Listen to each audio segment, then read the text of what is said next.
Ayan guys, ito na yung update sa bagong oil bay. Ayan. Lagyan ng bakal dito. Isang plate. Di ba? Tapos na siya. Malapit na yung ano to, magamit. Tapos hagdanan niya. Huwag lang magiging malangis to sigado. Marami madidisgrasya rito. Ayan o. Kaya meron daluyan ng pag nag-oil spill. Tapos may mga switch ng ilaw. Ang ilaw. Parang one side lang may ilaw niya. Oh. Yung kabilang side wala. Dapat yung both side na ganila yan. Oh. Ayan. Dapat yung both side meron. Tapos meron abang ng linya ng hangin.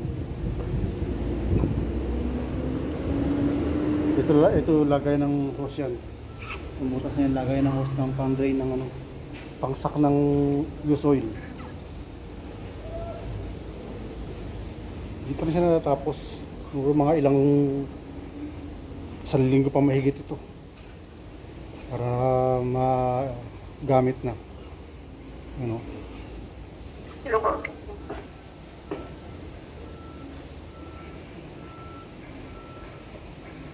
Yan, diba? Pina-update natin sa ano, bagong oil bay. Ayan siya.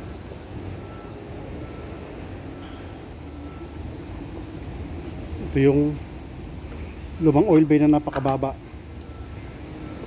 Kailangan pang umupo para makapagpalit ka ng langis.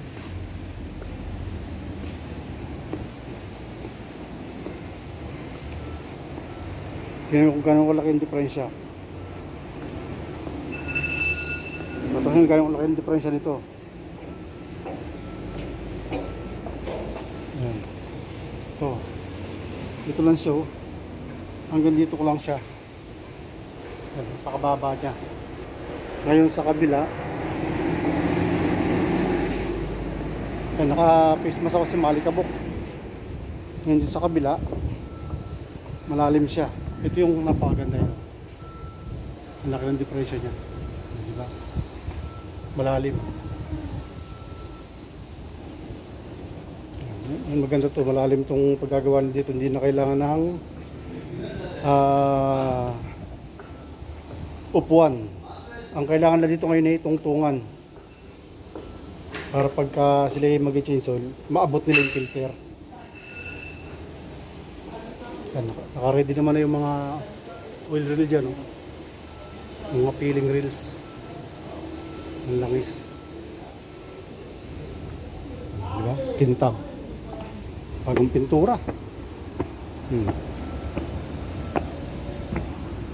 Gandang tingnan yun. Mga ilang araw lang yun, dugyuti na yan.